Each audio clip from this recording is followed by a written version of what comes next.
se está mencionando tanto la víctima o el agraviado y también el imputado, ¿verdad? Estamos pues. tomando a los dos y los dos dice que tienen derecho a la tutela judicial efectiva. Eso es lo que los estamos poniendo por iguales hasta que se demuestre quién es, si hay agraviado y también si hay imputado, ¿verdad, licenciado? Mientras eso suceda, se va a trabajar por el principio de igualdad, ¿es así? Así es, exactamente. Hasta el momento todos tienen el mismo trato, ¿verdad? Porque no hay una sentencia ejecutoria que diga nada en contra de él y él sigue siendo inocente, de acuerdo a la presunción de inocencia que nosotros habíamos leído y habíamos tratado de explicar, ¿verdad? Por cierto, tal vez adelantándonos un poco al concepto, pues, porque habla de dos personas, la víctima o el agraviado. Y entonces, aparentemente pareciera que fuera la misma persona. Pues no, la víctima es la persona que ha sido objeto de la acción del sujeto activo, ¿verdad? Esa es la víctima. Pero el agraviado, de acuerdo al código, tiene diferentes, pueden ser los parientes. Imaginamos que hay un delito en que no hay víctima. Y no hay víctima porque la persona murió. Por lo tanto, la víctima difícilmente va a poder aparecer dentro del proceso. La víctima es a la persona que se le dio muerte. Por lo tanto, en el proceso no va a participar, imposible. Entonces, el Código Procesal Penal define quiénes son o pueden ser los agraviados. Y los agraviados pueden ser la esposa, la cónyuge, los hijos, los parientes. Todas estas personas tendrán la carácter de agraviados o afectados por el hecho delictivo, afectados por haber dado muerte a esa persona. Entonces hay una diferencia clara y diferente, ¿verdad? Una diferencia clara entre el agraviado y la víctima. La víctima es la persona que sufrió los efectos, ¿verdad? Del sujeto activo o del daño causado por el sujeto activo. Pero si no hay víctima porque éste murió, entonces ahí entran precisamente a jugar los agraviados, que son, como le digo, los parientes, la esposa y todas otras personas que en su momento lo vamos a ver. Por eso es que se habla de cosa diferente, oye, agraviado, víctima o agraviado. Dos personas o sujetos distintos que participan o pueden participar en el proceso penal. Bien, la siguiente, por favor. Next, please. Jafet. Sí, pero esto es en determinados delitos, ¿verdad? ¿Ah? Esto es solo para determinados delitos, le digo yo. Sí, ejemplo, principalmente cuando a la ofensa de la memoria de un difunto. Sí, pues, cuando definitivamente pues la víctima no es posible comparecer, ¿verdad? No puede precisamente porque por sus características. O imaginemos que la persona está grave en el hospital y es difícil que él pueda comparecer. Entonces, la acción la pueden ejercer, ¿verdad? Los agraviados, sus parientes, porque él no está en condiciones de comparecer, poder participar y, o sea, podría ejercer su derecho, pues, ¿verdad? Por eso. Bien. Aquí, pues ya vimos como una especie de introducción en la presentación referente al proceso penal. De alguna manera, para que estemos en el contexto dentro del cual vamos a desarrollar esto, ¿verdad? En este caso, pues ya vamos a hablar directamente del proceso. Como le digo, aquello se tocó como una forma de introducción, una forma de poder ubicarlos nuevamente en el tema, ¿verdad? ¿Qué es el proceso penal? Aquí efectivamente vamos a empezar con la otra parte que nos falta. De alguna manera ya tenemos eso dibujado. Ahora, ¿qué es el proceso penal? Claro, ahí a esta le faltó un signo de interrogación, ¿va? Los signos de interrogación. Bueno, ¿alguien que lo lea, por favor? Así, despacio, bien pronunciado y con buena letra. Jennifer. ¿Qué es el proceso penal? Primero debemos tener en claro qué es un proceso. El proceso es un conjunto de fases y procedimientos que tienen por objeto la averiguación de un hecho señalado como delito o falta y de las circunstancias en que pudo ser cometido. Entonces, el proceso penal es un medio por el cual determinamos los sujetos, jueces, defensores, imputados, etc., con el fin de comprobar la existencia de los presupuestos que habilitan la imposición de una pena y, en el caso de que tal existencia se compruebe, establecer la cantidad, calidad y modalidades de la sanción. Bueno, ahí tenemos bastante explicado de manera sencilla, bastante amplio, para que no sea prácticamente amplitud, para que ustedes tengan bien claro, ¿verdad? Que ya habíamos dicho ya la diferencia en el derecho procesal, ¿verdad? Que es el continente y el proceso penal. Pues el derecho procesal, esto es lo que regula todas esas circunstancias que debe realizarse por el carácter que tiene, que va a establecer cómo es y qué instrumentos debemos utilizar que estén legalmente establecidos por el debido proceso, porque tiene que saber legalidad en cada uno de los procedimientos y las fases o etapas, y el debido proceso también. Y entonces, esos son los que nos va a dar para probar efectivamente si la persona señalada o sindicada es o no responsable, si él es culpable. Eso es lo que vamos a decir y para eso nos sirve el proceso penal. Como ven, son conjunto de fases y procedimientos, ¿verdad? Y obviamente, adelantito vamos a hablar sobre lo que son las fases o etapas procesales y cuáles son esas que cuenta esto. Bueno, eso es lo que tenemos que tener. Entonces, el proceso penal, pues ahí quedará claro. Como dice, tomen nota bien de lo que uno está exponiendo, porque obviamente este material, vuelvo a insistir, va a estar en sus poder, va a estar en sus manos para que ustedes puedan estudiar y así pueda ser yo más exigente en las preguntas en el examen.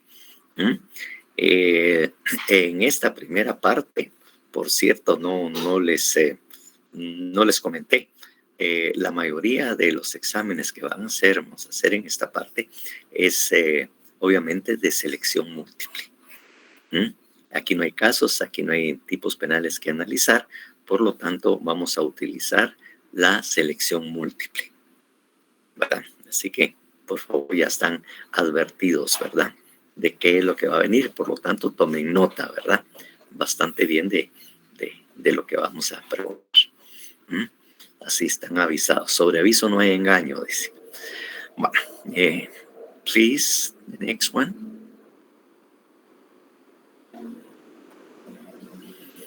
Bueno, nuestro código procesal penal cuenta precisamente, ¿verdad?, con estas 4 fases o etapas procesales. Tenemos una primera que es fase preparatoria o de investigación y también de instrucción. La segunda fase es la intermedia o de control. La tercera fase es de juicio o debate. Y la cuarta fase, ejecución de la sentencia. Esas son las etapas procesales que tiene precisamente, ¿verdad?, el Código Procesal Penal. Hay algunos profesores y algunos documentos que lo señalan, en donde también, ¿verdad?, después de la tercera fase, tienen como cuarta fase, ¿verdad?, y la ejecución sería una quinta, las impugnaciones, fase o etapa de impugnaciones. Obviamente, esto no es correcto, pues, porque al final no es una fase o etapa procesal, de acuerdo a cómo está el Código Procesal Penal en este momento, ¿no? Lo que pasa es que al principio, en el Código Procesal Penal que se había aprobado y entró en vigencia, ¿verdad?, en esa primera parte, lo que pasa es que no había apelación. No habían apelaciones. Usualmente las apelaciones proceden en contra de los autos y las sentencias, pero resulta que en el orden de ideas y bajo el principio de celeridad sobre el cual se basaba el Código Procesal Penal, no habían impugnaciones. Habían cómo enmendar una actividad procesal defectuosa, habían formas de poder enmendar en la propia audiencia o en la propia actividad algunos errores, o había la posibilidad de solicitar, ¿verdad?, la reposición de la resolución, pero no había. Entonces, lo único que se podía utilizar era la apelación. Esto produjo un montón de molestias, oposiciones, impugnaciones, y todos estuvieron no de acuerdo en que esto así fuera. Entonces, en el que no hubiera la posibilidad de presentar impugnaciones. Por lo tanto, antes, como le digo, en esa primera versión,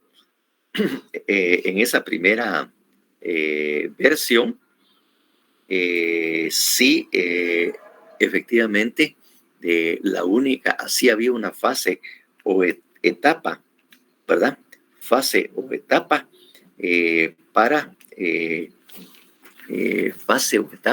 para presentar impugnaciones, y era después del juicio de debate, y todas esas impugnaciones eran en contra de la sentencia.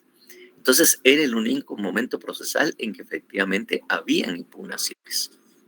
Era el único momento. Por lo tanto, sí había esa cuarta fase o etapa procesal que se llamaba impugnaciones.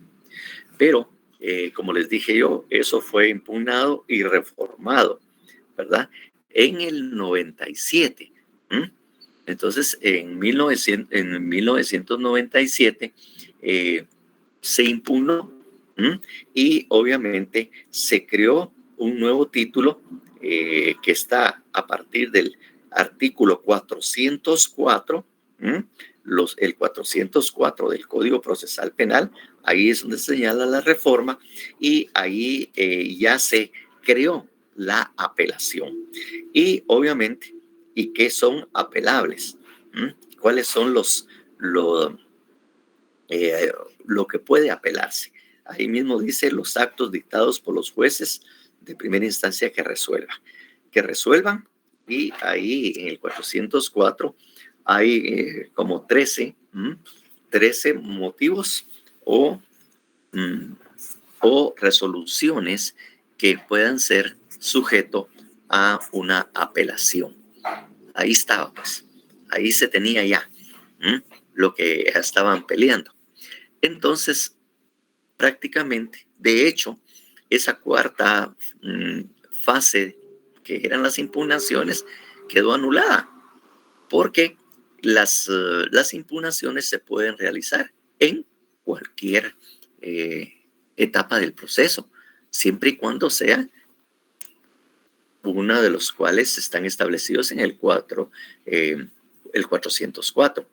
Por lo tanto, dejó de ser una fase o etapa procesal, porque las impugnaciones se pueden utilizar, se pueden realizar en cualquier etapa o fase del proceso. O sea, ya no es una etapa exclusiva después del juicio o debate como estaba al inicio, sino en cualquier momento en que se dicte una de las resoluciones que regula el 404, y puede ser. Por lo tanto, las impugnaciones no son ahora una fase o una etapa, sino es un eje que en cualquier momento se puede precisamente utilizar. Por eso es que yo definitivamente excluí como fase o etapa procesal las impugnaciones, porque ya no es así, ya no funciona así con esa reforma que se hizo en 1997. Entonces, por eso es. Entonces, las fases o etapas procesales que tienen que ser tomadas en cuenta. Me espera un momento, por si hacer algo.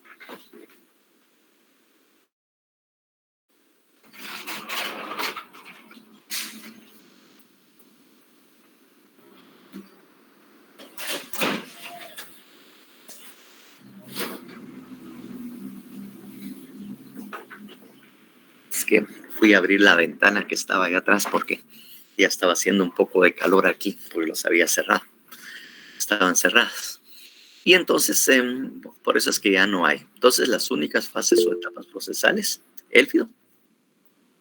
Sí, licenciado, fíjese que como al principio, que cuando me estaba explicando esto de las impugnaciones, usted habló acerca de que era debido a que se quería solicitar alguna reposición, así lo entendí que lo explican. La reposición. Y entonces lo único que quedaba era la impugnación en contra de la sentencia. Sí, entonces, sí, pero sin embargo, en el artículo 402 sí, digamos, ahí aparece ya la reposición. claro. Y estaba viendo que era también es un recurso, ¿verdad? Sí, pero sí, ahora yo, pues como la verdad, a la hora que usted habló de la reposición, no sé si me ayuda o me perjudica, ¿verdad? No sé si me pudiera explicar un poco eso, por favor. lo que pasa es que la reposición, ¿verdad? Tal y como ahí lo expresa, que era que se podía interponer, es el recurso de reposición, se lee ahí en el 402, procederá contra las resoluciones dictadas sin audiencia previa y que no sean apelables, a fin de que el mismo tribunal que las dictó, ¿verdad? Examine nuevamente, ¿verdad? Se interpone por escrito fundado dentro del plazo de 3 días el tribunal, ¿verdad? Y la reposición durante el juicio. Las resoluciones emitidas durante el trámite del juicio podrán ser recurridas por las partes tan solo mediante su reposición, ¿verdad? La reposición es lo único que se puede hacer en las audiencias. En el debate, el recurso se interpondrá oralmente y se tramitará y resolverá inmediatamente sin suspenderlo en lo posible. Entonces, la reposición ya existía, pero ese medio de impugnación, como ahí decía, solo era por resoluciones dictadas sin audiencia previa. Nuevamente, Jafet levantó la mano. Sí, Lick, me causa duda eso de resoluciones dictadas sin audiencia previa. Exactamente, Eso es lo no que íbamos es a explicar. Obviamente, dice uno, ¿cuál resolución es sin audiencia previa? Bueno, los decretos, recuerden, las resoluciones son decretos, autos y sentencias. Autos y sentencias, pues sí hay apelación, ¿verdad? En la mayoría de las veces. Pero los decretos, ¿verdad? Son simplemente los medios en los cuales se puede hacer. Eso quiere decir sin audiencia previa. ¿Por qué los decretos sin audiencia previa? ¿Qué es un decreto? Recordemos. ¿Alguien me puede decir qué es un decreto?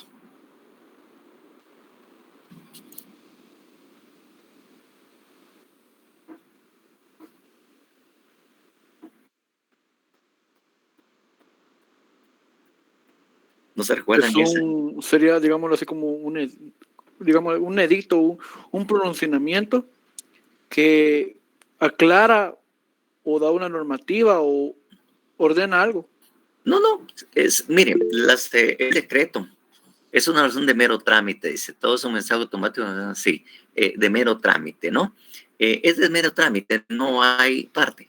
Por ejemplo, ustedes presentan un escrito o presentan una querella, entonces el juez pues dictará una resolución dándole trámite, aceptando la querella contra fulano y sutano, tal cosa. Entonces, esa resolución es de puro trámite. Para dictar esa resolución no hubo una audiencia preguntándole, mire, ¿qué opina usted de la querella que está presentando contra usted de esto? ¿Verdad? No le dan audiencia a la otra parte, porque es una resolución de mero trámite el que se está interponiendo. Por ejemplo, si de repente se piden una medida precautoria, ¿verdad? Que pues posible, el embargo, entonces esa resolución la dictará el juez, pero no le va a preguntar primero a la otra parte si está de acuerdo en que haya embargo, ¿no? Esas son medidas cautelares que pueden presentarse y se resuelven mediante decreto. O, por ejemplo, también que se solicite la orden de aprehensión contra una persona o se ordene día y hora para la fecha de una primera declaración. Pues eso se hace sin audiencia previa, porque es de puro trámite para darle continuidad al proceso. Entonces, por eso es que la reposición sí existía, pero no era realmente un medio de impugnación, porque ahí el mismo juez que la dictó, o sea, el mismo juez puede enmendarlo o reponerlo. Si uno pone reposición porque hubo un error en la resolución, pues la reponemos y el juez lo que va es enmendar el decreto, o en todo caso dirá, no, ese está bien así, pues. Por eso es que son audiencias sin, ¿cómo se llama? Resoluciones sin audiencia previa, resoluciones de puro trámite. Jafet. Y entonces, o sea, y antes de 1997, digamos, de la reforma, no había apelación. No, es decir, lo único que había era apelación y casación. E incluso, le digo yo, en otros países ni siquiera existe la apelación de la sentencia, sino que directamente está regulado como casación, que es el único recurso. Incluso habían libros que solo expresaban lo relativo a la casación, ¿verdad? A la casación de otros países, obviamente. Y lo que se estaba regulando es lo que también nosotros conocemos como apelación de la sentencia. Entonces, ahora sí existe la apelación de la sentencia y obviamente ahí se le da el trámite. Y después de la apelación de la sentencia, podría interponerse una casación que lo resuelve la Corte Suprema de Justicia. Y en el otro caso, pues es una sala de apelaciones, ¿verdad? Que lo resuelve. Y esa era también una de las discusiones. Entonces dice, si tenemos magistrados de sala para que resuelva las apelaciones y otras cosas, prácticamente si no hay apelación en penal, no van a tener nada que hacer los pobres magistrados, pues, no van a tener trabajo, porque no existe nada que ellos puedan resolver. Era otro de los argumentos que se decía, ¿va? ¿Qué van a hacer los pobres magistrados de sala si no van a poder resolver las apelaciones? Porque esa es la función de los magistrados, resolver las apelaciones, entre otras, pues. Entonces, así era como estaba construido nuestro Código Procesal Penal. Entonces, con esto espero aclararles y el por qué. Si ustedes miran en otros documentos o otros folletos, una fase o etapa de impugnaciones. Bueno, y así era como estaba dividido formalmente y oficialmente las fases o etapas procesales. Así era como se tenía. Entonces, cuando ya se creó la apelación de los autos, las sentencias y todo lo demás, bueno, entonces ahí ya siguieron con la misma tónica, creyendo que esta era una fase o etapa procesal. Cuando miremos más fases o etapas o las características de una fase o etapa procesal, van a ver ustedes por qué no puede tener esa característica. Porque les digo, las impugnaciones se pueden interponer en cualquier momento, no después del juicio o debate, sino que en cualquier etapa de la intermedia, control, cualquier etapa, se pueden interponer impugnaciones. En cambio, la preparatoria solo se puede realizar, por ejemplo, esa fase en el momento que le corresponde. De ahí, incluso hay una prohibición para retrotraer o regresar a una fase ya agotada. Una vez que agotamos la preparatoria, no hay resolución ni medio posible para que volvamos otra vez a que se anule lo en la fase preparatoria y volvamos otra vez a la fase preparatoria. Entonces, en la fase de impugnaciones, pues no sucede eso. Ahora cuando ya hay apelación, por ejemplo. Por eso es que realmente los profesores siguen con esa primera versión de que existe la fase o etapa de impugnaciones, pero no se han puesto a pensar que eso era antes. Ahora, con esa reforma, ya no es una fase o etapa procesal, porque las impugnaciones pueden interponerse en cualquier momento. Ya le digo, en una segunda o tercera fase, en cualquier momento. No necesariamente después del juicio o debate. Eso le daba el carácter de fase o etapa. Más o menos. Está entendido, pero todavía quedan dudas, ¿no? Élfido. Y siempre en primera instancia, ¿verdad, licenciado? Todo solo siempre en primera instancia. Claro. O sea que la apelación solamente está quitando los recursos que tenía, digamos, el juez de dictar esos decretos, ¿verdad? Y de esa manera... Los decretos siempre los puede dictar. Los decretos no se anularon. Los decretos son resoluciones de pura trámite que no se pueden dejar de cumplir, pues. ¿Ah? Usted presenta un escrito diciendo, miren, me excuso, no voy a poder participar en la audiencia señalada para el día de hoy a las 10 de la mañana. Entonces, lo que resuelve el juez es un decreto, teniendo por recibida la excusa presentada por el abogado defensor o el Ministerio Público para poder presentarse, y por lo tanto suspende la audiencia y les avisa a todos. Simplemente que fue suspendida la audiencia por eso. Ese es un decreto. Bueno, o sea que la apelación solamente nos da la posibilidad de poder intervenir en cualquier momento del proceso, solamente, ¿verdad? En cualquier momento en que haya un auto o una resolución de las que establece el 404 del Código, el 402 del Código Procesal Penal. Gracias, licenciado. Bueno, entonces, next, please.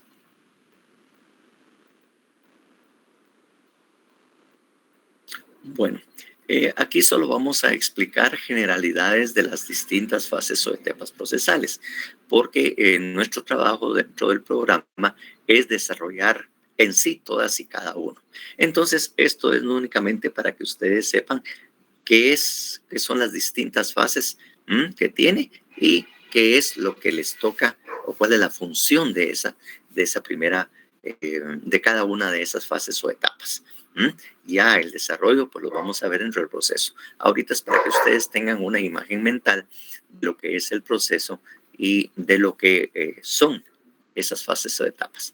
La explicación ya muy a fondo la haremos en cada parte del programa que corresponda a desarrollarlas, ¿eh? Así es que ahorita solo les doy. Bueno, la primera fase preparatoria o de investigación o también de instrucción. La fase preparatoria se divide en tres partes. Una investigación preliminar, una investigación criminal, cuyo fundamento está en los artículos 304 y al 305 del Código Procesal Penal. Esa investigación preliminar se da al momento en que se comete un hecho delictivo y empieza el Ministerio Público a investigar.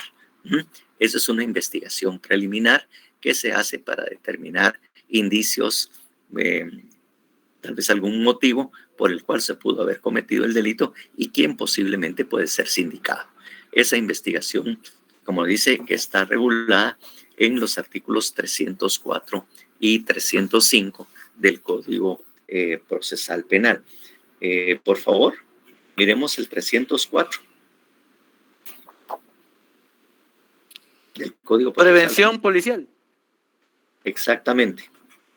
Los funcionarios y agentes policiales que tengan noticia de un hecho punible, perseguible de oficio, informarán enseguida detalladamente al Ministerio Público y practicarán una investigación preliminar para reunir o asegurar con urgencia los elementos de convicción y evitar la fuga u ocultación de los sospechosos.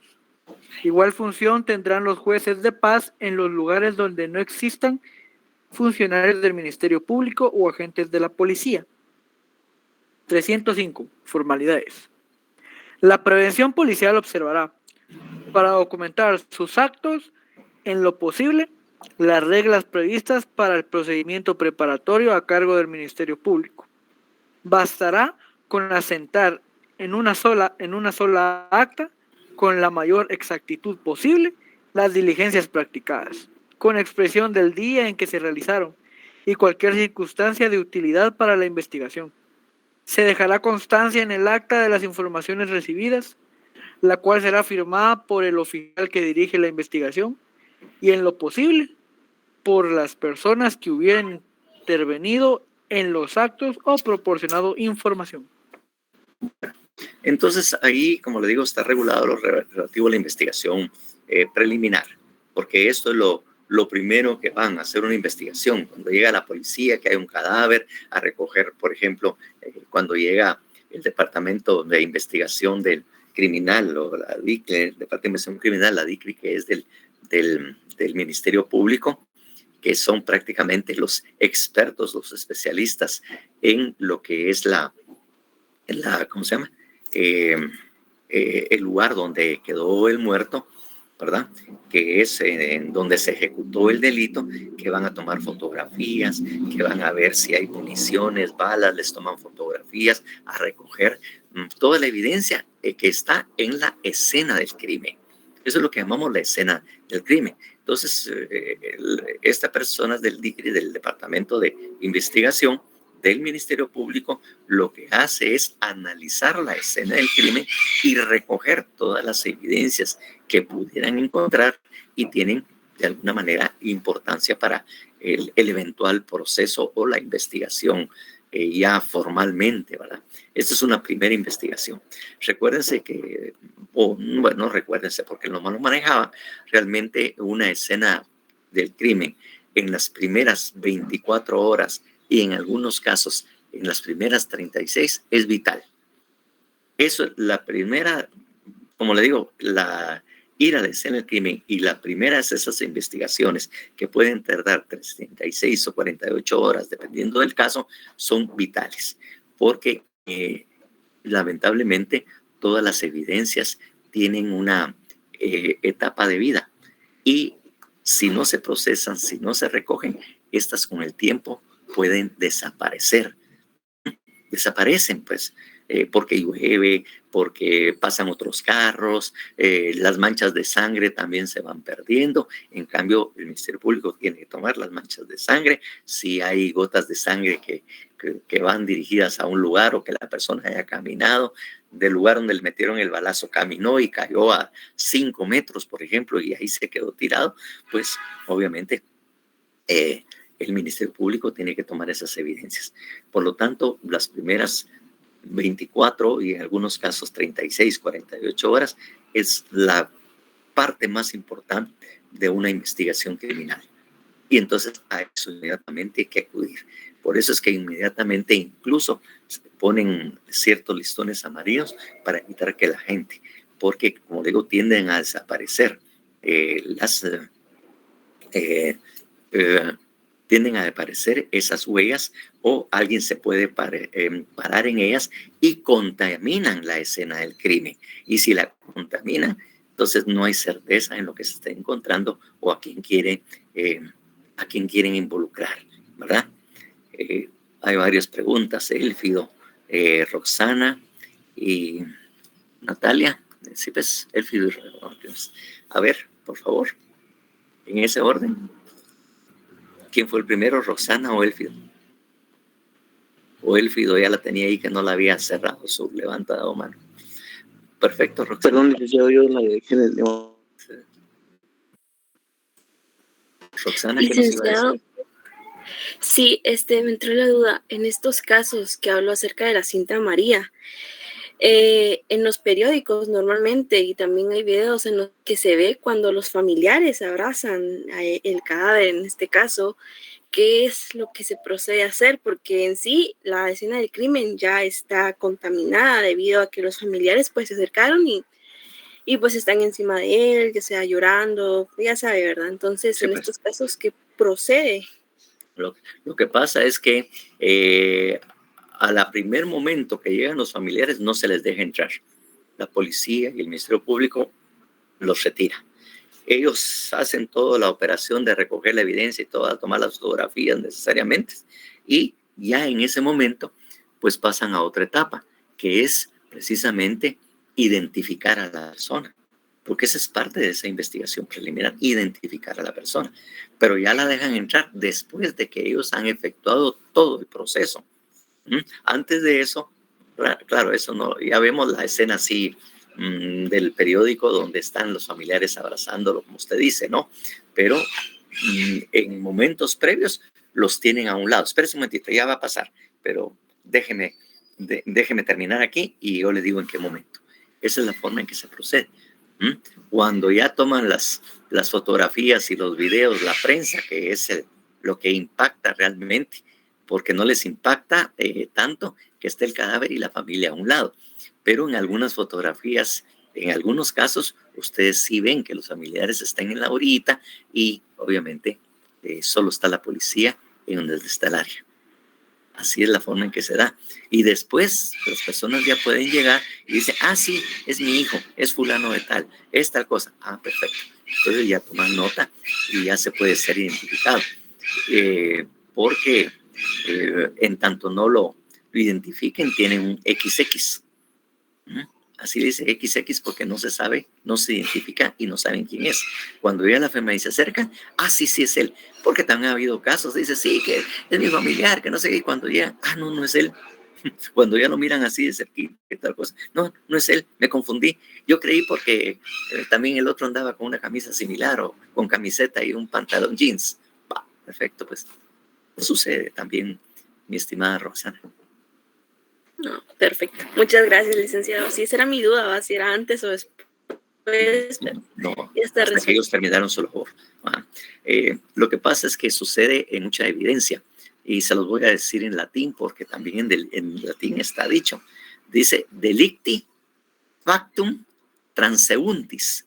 Delicti factum transeuntis. Quiere decir que las evidencias, porque delicti facti son las facti, es la evidencia o los indicios que puedan encontrar, transeúntes desaparecen con el tiempo, se alejan, se van, son transeúntes, no se quedan ahí permanentemente. Y entonces cuando hay delicti facti transeuntis, entonces es donde hay que recopilar fotografías de las manchas de sangre. Si, por ejemplo, depende del delito que sea, de repente hay un cuchillo o de repente pueden encontrar preservativos ahí cerca donde está o alguna otra cosa que en un momento determinado se puedan perder, ¿verdad? Entonces, por eso es que también hay que hacer esa investigación dentro de ese plazo y que son los más importantes para cualquier investigación. Una buena investigación preliminar, una buena investigación de escena del crimen garantiza en un 60-70% la aclaración precisamente de lo que sucedió en el hecho. Eso es muy vital, muy importante. Y son normas que no son inventadas aquí en Guatemala, sino también son determinadas precisamente también en los Estados Unidos y en muchos otros países, que es donde viene toda esta escuela. Eso es lo que es la investigación preliminar. Con esa investigación preliminar, que ya sabemos qué pasó, hay un muerto, hay un herido, hay una persona violada, porque puede ser que haya una mujer que haya sido violada y además golpeada. Entonces, efectivamente, ya con esas evidencias o de repente ya lograron capturar a la supuesta persona, entonces lo que hace el Ministerio Público, el fiscal, es pedir una audiencia de primera declaración, donde con base o con fundamento en los indicios y todas las evidencias y testigos que pudieron haber ellos interrogado, porque vieron que la policía también lo puede hacer, entonces ya puede tener fundamento para pedir la fase preparatoria o primera, para pedir una primera declaración. Entonces, cuando existe la primera declaración, el Ministerio Público presenta sus indicios, evidencias que pueden llegar, porque no son definitivos, no son plena prueba, son los primeros indicios de que esta persona pudo haber participado, pero que necesita investigar. Se hace la primera declaración y si se declara con lugar y que son aceptadas esas primeras declaraciones y ligan a proceso a la persona sindicada, entonces ya el juez le ordena una investigación preparatoria. Preparatoria porque es la que va a servir para fundamentar y preparar el posible juicio o debate que pudiera existir en el caso. Por eso es que se le llama fase preparatoria, porque con la evidencia que se consigue, con el tiempo que da, que son 3 meses de investigación preparatoria, entonces ya se puede recoger evidencias más contundentes sobre la situación que se pudo haber dado y que puedan vincular a la persona, ¿verdad? O ser la persona responsable. Por eso es que la fase preparatoria se inicia después de la primera declaración, cuando el juez, después de la primera declaración, ya dio lugar a la iniciación del proceso y de alguna manera, ya sea que ordenó la prisión para la persona sindicada, prisión preventiva, o le dio una medida sustitutiva. Ahí asentamos la preparatoria. Ahora, ¿qué pasa con esa investigación preliminar? Automáticamente se incorpora la preparatoria y ya corre o empieza a funcionar también como fase preparatoria. Toda la investigación preliminar se va a incorporar a la fase preparatoria para ir. Por lo tanto, en la primera declaración no se cuenta con todos los testigos, con todo ya definitivos como que fuera debate, sino simplemente indicios de que hay personas que vieron con lugar, que esta cosa, incluso que se encontraba el arma de fuego y de repente se le encontró una persona, entonces sí, la persona la tenía, pero esa arma tiene que pasar por un proceso de investigación técnica, con balística y también tomar las huellas, todo eso que no se puede hacer dentro de una investigación preliminar. No hay tiempo para hacerlo, ¿no? Entonces, ahí es donde estamos esto. Y obviamente, la fase preparatoria es exclusiva. O sea, ahí el actor principal de la fase preparatoria, de esa primera fase o etapa procesal, que es la fase preparatoria, el protagonista es el Ministerio Público. Así como lo dice, lo termina el artículo 309, 323, en donde específicamente señala, ustedes pueden leerlo y su artículo, no lo vamos a leer por tiempo, y dice, en la investigación de la verdad, el Ministerio Público deberá practicar todas las diligencias pertinentes y útiles para determinar la existencia del hecho, con todas las circunstancias. Entonces, ahí tenemos el procedimiento preparatorio. Ustedes pueden continuar leyendo, donde efectivamente es el Ministerio Público el protagonista a partir de ese momento. Jafet. Eso a excepción de los delitos tributarios, ¿verdad? Ah, sí. Bueno, pues que ahí no hay escena de crimen ni nada. La única escena del crimen son los libros contables y todas las demás. Pero sí investiga. Eso hacen los auditores, ¿va? Eso lo hace la auditoría. Los auditores, y una vez que hay ese Ministerio Público, y ellos ya profundizarán con los informes de auditoría y todos los demás datos necesarios para determinar si hubo un delito de defraudación, ¿verdad? Entonces, así es como opera. Prácticamente en ese caso, sí, la investigación preliminar, de alguna manera, la elaboran los auditores de la SAT, ¿verdad? Por el tema. En ese caso. Entonces, ahí en esos artículos vamos a ver, ¿no? Precisamente esto.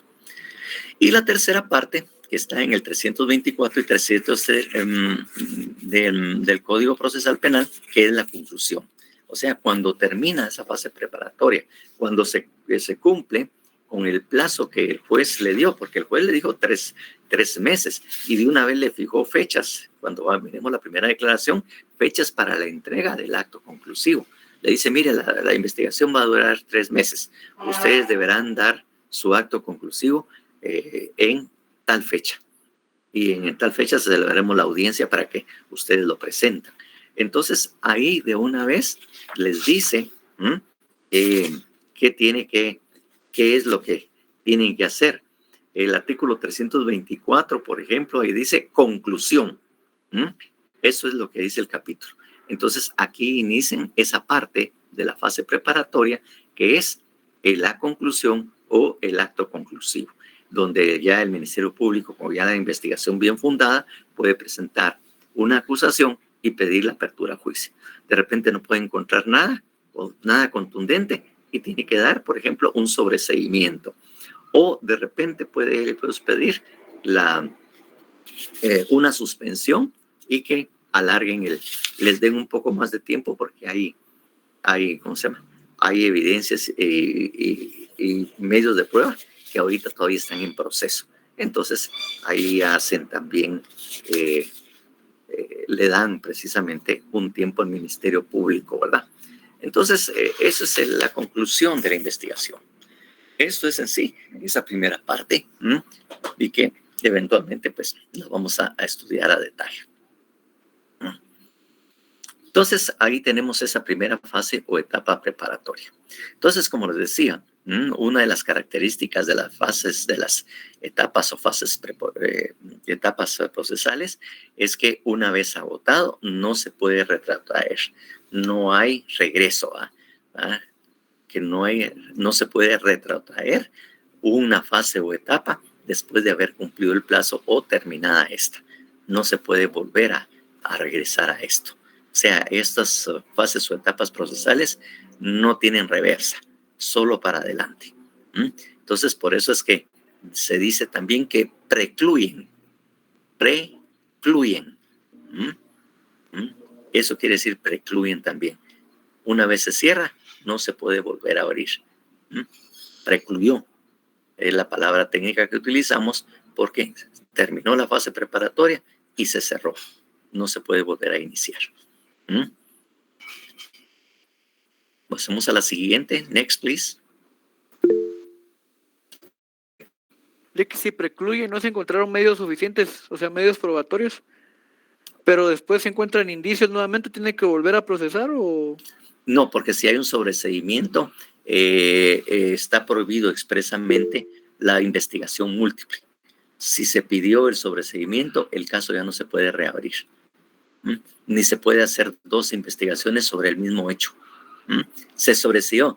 Vamos a iniciar uno nuevo por ese mismo hecho. No. Ese hecho ya no se puede reiniciar. Como cosa juzgada, digámoslo así. Una especie así de cosa juzgada. Es que eso está regulado también dentro de los dentro del Código Procesal Penal, y donde dice que en latín es non bis in idem, que no puede haber una doble persecución o una doble investigación sobre el mismo hecho. El artículo 17. Sí, exactamente, única persecución. Ahí está en el artículo. Nadie debe ser perseguido penalmente más de una vez por el mismo hecho. Que es, como le digo, non bis in idem, se dice en latín, non bis in idem. Entonces, ahí lo pueden ver ustedes que no se puede iniciar. Porque imagínense, se inició aquella investigación, se cerró, ¿verdad? Sobre el procedimiento. Y resulta como a los 6 meses, 3 meses, 2 meses, encontramos nueva prueba. Entonces, usted no puede, una persona no puede estar, como que dice, temblando y pensando que mañana, pasado mañana, o un año, de repente encuentro y voy a tener que volver a empezar a someterme a esto. No. Eso ya es definitivo. Ya no se puede abrir.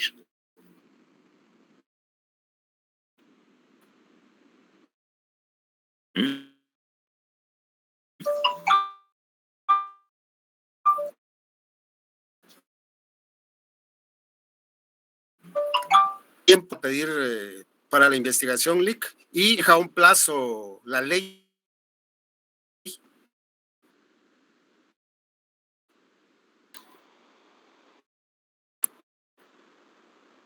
Lo que esto, porque ya pero existe lo que se llama una clausura provisional, que está regulado en el artículo 331.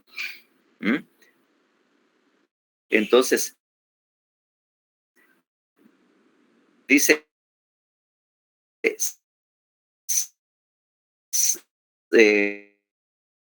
el 300 de prueba resultaren insuficientes para requerir la apertura a juicio, se ordenará la clausura de procedimiento por auto fundado, que debe mencionar concretamente los elementos de prueba que es para el imputado, elementos de prueba. Tomen viable la reanudación de la persecución penal para arribar a la apertura de juicio o el sobreseimiento. El tribunal, a pedido del Ministerio Público o de otra de las partes, permitirá la reanudación de la investigación.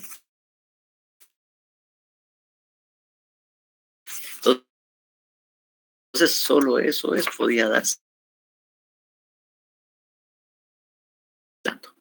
Eso es lo único que se puede pedir. Persona ya queda sin ninguna medida sustitutiva, ya queda libre y el Ministerio Público continúa.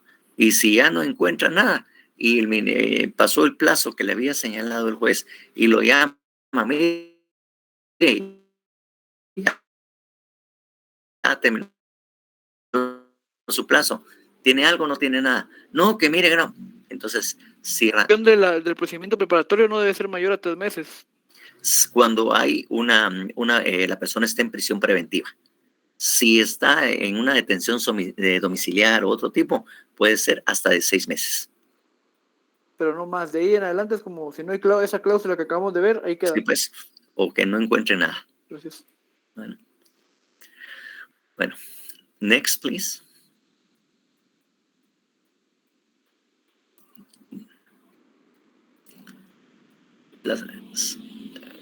Please.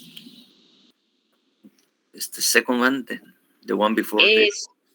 Perdón, Eric, tenemos un pequeño problema con el internet. Ahorita le cambiamos. Vaya. Aquí está, ¿verdad? Segunda fase intermedia o de control. Dice es eventual. Ahí después les voy a explicar por qué. Bueno, la fase intermedia se divide en 2 partes, dice. 1, escrita, fundamentado en el artículo 322 bis. Y es que la segunda, esa etapa intermedia inicia con ¿cómo se llama? El acto conclusivo que presenta el Ministerio Público. Eso es lo que da lugar a iniciar esa fase o etapa procesal. Entonces miremos el 332 bis. Allí en su código explica: con la petición de apertura a juicio se formulará la acusación que deberá contener. Ahí están todos los escritos y formalidades que no nos interesa, ¿verdad? Ahí después lo vamos a analizar. Y en el último párrafo, el Ministerio Público remitirá al juez de primera instancia con la acusación las actuaciones y medios de investigación materiales que tenga en su poder y que sirvan para convencer al juez de la probabilidad de la participación del imputado en el hecho delictivo. Entonces, el Ministerio Público lo primero que tiene que hacer en el acto conclusivo es presentar un escrito. Un escrito que dice, mire, se agotó la investigación y dentro de los 3 meses, como quien dice, más o menos, así, en forma resumida, mire, yo hice la investigación y en la investigación yo obtuve estos medios de prueba, estos testigos, esto. Entonces, enumera qué es lo que ellos tienen y qué hace necesario diligenciar esos medios de prueba en un juicio o debate. Ya se obtuvo los medios de investigación, pero hay que llevarlo a discusión precisamente a eso. Y entonces, eso es lo primero que va a hacer el Ministerio Público. Pero ya les digo, el procedimiento intermedio inicia con la presentación del acto conclusivo. Eso es lo que da lugar a la iniciación de la fase intermedia. Entonces, de acuerdo a lo que estábamos leyendo en este caso. Entonces, el 332, pues sí es importante, pero lo que más me importaba es eso, ¿no? Pero lean ustedes también el 332 y el 332 bis. Las dos hay necesidad de leerlos, ¿verdad? Entonces, eso es lo que precisamente establecemos. Un escrito, que ahí tenemos un documento escrito, ¿verdad? Que es el acto conclusivo, tiene que ser en forma escrita. Ahí obviamente difiere en el tema de la oralidad y esta es una de las excepciones que habíamos platicado precisamente en este caso. Y la oral, porque obviamente cuando se da la fase intermedia, señalan día y hora para la audiencia, donde el Ministerio Público va a presentar o va a poner, va a indicarle al juez y a todas las personas qué fue lo que investigó, qué fue lo que obtuvo y que es necesario discutirlo en juicio o debate. Por eso es que durante esa fase, procedimiento intermedio, ahí vemos a partir de ahí qué es todo lo que se va a hacer en esto. donde el Ministerio Público lo presenta, el acusado o la defensa van a tener que oponerse o decir, y es donde el juez va a tomar la decisión si nos vamos a la siguiente fase o etapa procesal, que es del juicio o debate, o no. Eso es lo que se va a hacer precisamente en este caso. Entonces, ¿por qué le llaman fase intermedia o de control? Es de control debido a que un juez al cual se le denomina contralor o jurisdiccional, que es el juez de primera instancia, controla la investigación del Ministerio Público. El Ministerio Público es un órgano administrativo, se encarga de la investigación y persecución penal. Como le digo, es el control que debe ejercer el juez sobre la investigación que hizo el Ministerio Público. Si cumplió con todas las formalidades, si cumplió con todos los requisitos para la obtención de los medios de prueba, los medios de investigación que en este momento está presentando y que está dando a conocer, y entonces tiene que decirlo. Y obviamente, esa función de control está también el abogado defensor, que de alguna manera está ayudando y señalando al juez en un momento que le toque exponer cuáles son los errores que de acuerdo a él se han cometido y por los cuales determinado medio de prueba no pueden ser parte de la investigación y no debe de ser tomado en cuenta. Eso es lo que pasa en la fase intermedia o de control. Puse ahí eventualidad porque puede ser de que haya un procedimiento intermedio o que lleguemos a alguna negociación o una salida alterna o que lleguemos a una conciliación y ya no necesariamente tengamos que llegar a esa fase intermedia o de control. O sea, hay formas alternativas de resolución del conflicto que permiten que ya no se realice esa fase intermedia o que se le dé a la persona un criterio de oportunidad. En fin, hay salidas para evitar precisamente continuar con el proceso y resolverlo en ese momento, siempre de acuerdo a las características o qué clase de delito fue, ¿verdad? Por eso es que le puse ahí, es eventual. ¿Alguna pregunta de la intermedia o de control? Por lo visto, no. Bueno. ¿Jocelyn? Lick, solo con duda, en esta fase, yo no sé si le oí mal o le entendí mal, en esta fase es donde se puede llegar a un acuerdo con el MP para evitar la última parte. Sí, o antes. Que incluso puede evitar que se haga una fase intermedia de control, porque se resuelve el conflicto ahí en ese mismo momento. O sea que se puede hacer un acuerdo en la primera fase. Exactamente. Cuando estén en la fase preparatoria se puede llegar a un acuerdo o llegar a alguna conciliación si es que el delito o la clase de delito lo permite, ¿verdad? Ahí sí se podría. Ok, muchas gracias, Lick. Jafet. Lick, para declararme confeso, ¿puede ser en la primera fase o tiene que ser hasta el juicio? Uy, por Dios, eso constitucionalmente está prohibido. Uy, nadie puede declarar contra sí mismo. ¿Se recuerdan de ese artículo de la Constitución? ¿Y la aceptación de cargos? Aceptación de cargos, pero no es confesión. Es diferente. Acepto los hechos, acepto los cargos que me está imputando el Ministerio Público, pero yo no estoy, como quien dice, confesando que lo cometí. Ya lo entendí. Sí, tiene razón con el precepto constitucional. Sí, que es el 16, declaración contra sí y parientes. ¿No? En proceso penal, ninguna persona puede ser obligada a declarar contra sí misma, contra su cónyuge o persona unida de hecho legalmente, ni contra sus parientes. Por lo tanto, no existe la confesión. En cambio, en el sistema anterior, el sistema mixto, que teníamos el Código Procesal Penal, la confesión libre, espontánea y libre, ordenaba que se dictara la sentencia inmediatamente. Era plena prueba. La confesión sí era aceptada, precisamente, en ese caso. Bueno, por eso incluso en los Estados Unidos lo que dice, ha oído los delitos, los delitos que le acusa. ¿Qué dice usted? ¿Cómo se declara? ¿Culpable o inocente? Culpable. Pero no está confesando que lo cometió, se llega culpable. sea, está aceptando prácticamente el hecho que le está imputando el MP. En esa orientación va. Ya vieron, como les digo yo, que ahí hasta expresamente habla del derecho penal. Ahí es donde le digo, todos estos artículos de la Constitución que eventualmente vamos a analizar están hechos precisamente para el derecho penal, para procesar penal. También es aplicable en otros casos a otros procesos, pero la figura principal para la cual está dirigido esos derechos es para el proceso penal, precisamente, y otra vez insisto, para controlar lo que hace el Ministerio Público, controlar lo que están resolviendo los jueces, y en otras palabras, el Estado, en contra de las personas.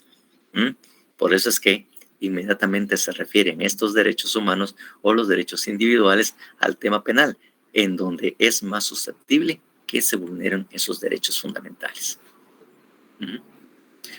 Bien, next please.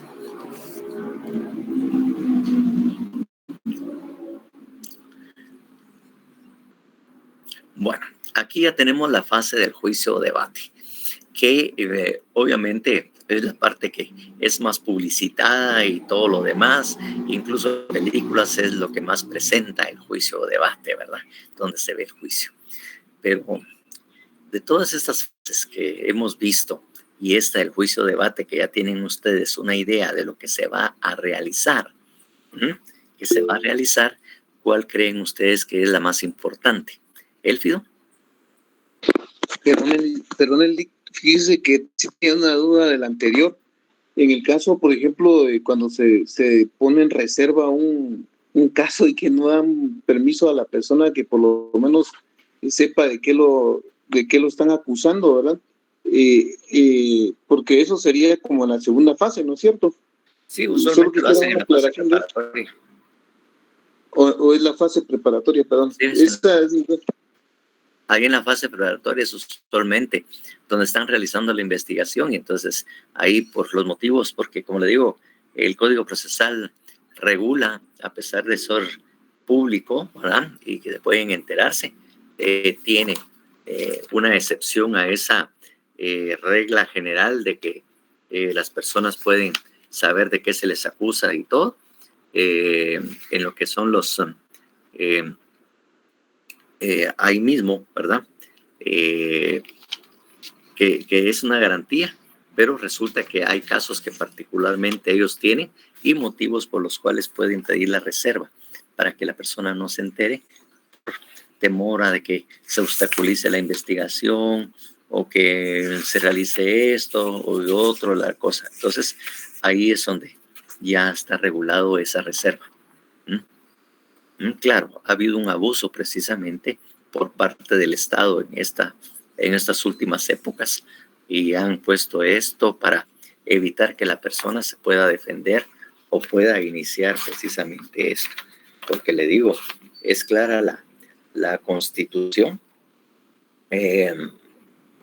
cuando le dice esto, el artículo 7 constitucional, que tienen que saber de qué se le acusa, cuáles son los medios de prueba, cuáles son los derechos del detenido, que está también en el 7 y el 8. Entonces, ahí precisamente es donde precisamente establece la publicidad o el derecho que tiene la persona sindicada a saber de qué se le enteró. ¿Verdad? Bueno, tercera fase, juicio o debate. Entonces, aquí tenemos en 3 partes. Uno, la preparación del juicio.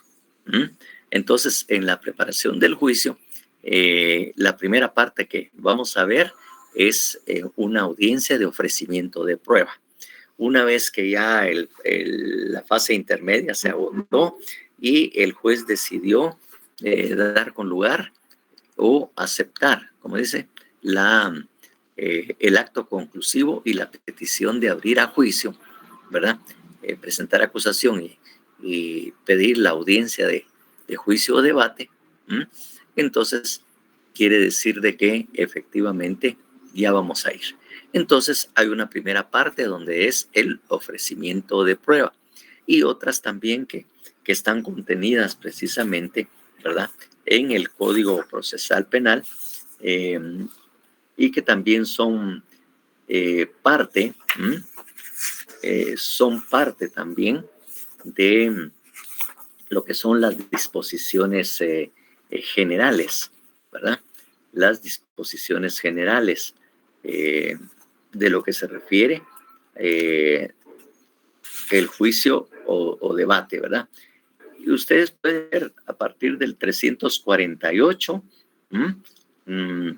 artículo 348 del Código Procesal Penal, que se denomina preparación del debate.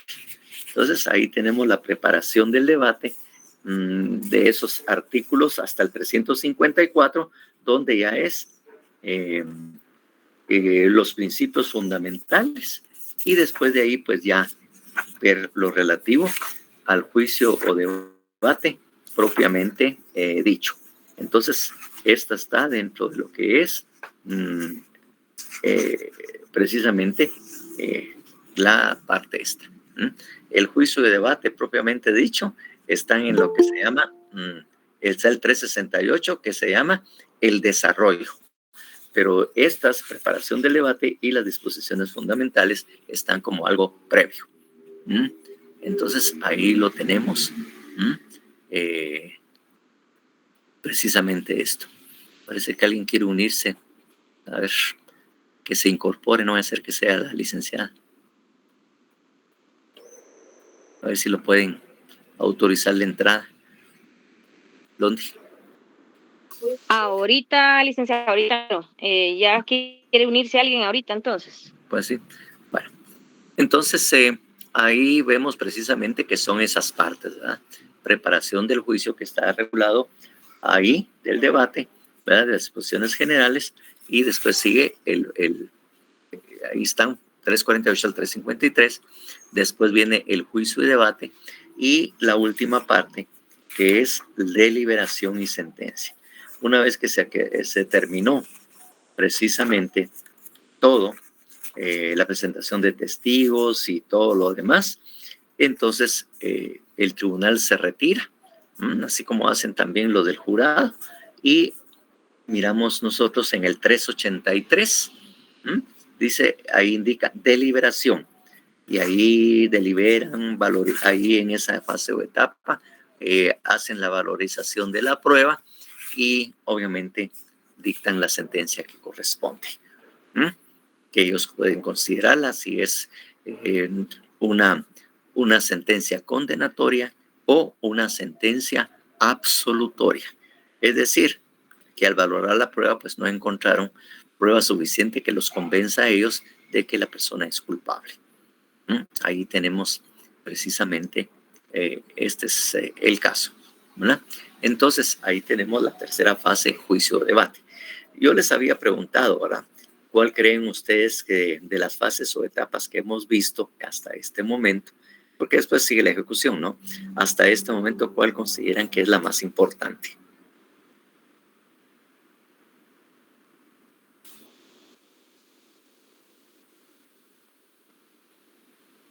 ¿Cuáles de las fases o etapas? Yo diría la segunda, Lick. La fase intermedia. Sí, correcto. Ajá. ¿Alguna otra opinión? Licenciado, perdone la interrupción. Fíjese que con el tiempo ya estamos agotados y se están queriendo ingresar los de la sección H. Ahorita el enlace, entonces, para que tome su tiempo, por favor.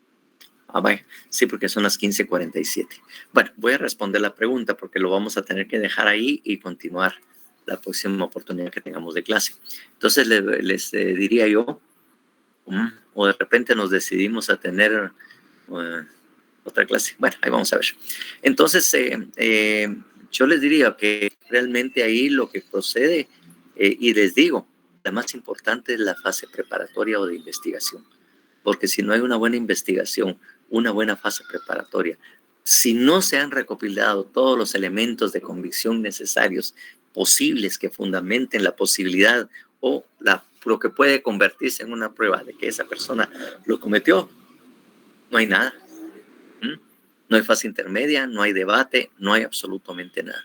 Por eso que la más importante es la fase o etapa de preparatoria o de investigación. Porque es determinante la investigación para que continúen las otras fases o etapas. No hay nada, no encontraron nada. Ahí terminó el proceso.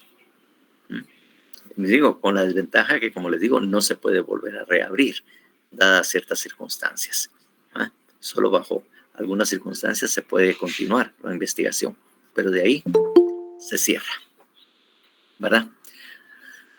Bueno, pasen buena tarde. Ya los retrasé mucho para variar, ya son las 15:49. Muchísimas gracias por su atención. Espero que les haya gustado, les haya llamado la atención y que me hayan podido entender. Gracias, licenciado. Feliz tarde. Ahí descansan, ahí van a la feria, si es posible, a disfrutarla ya que tienen el día jueves. Son libres, soberanos e independientes. Vayan si pueden. Entonces, hasta la otra semana, ¿vale? Prácticamente tendría que ser así cuando ya estemos presenciales. Ni modo. Toca.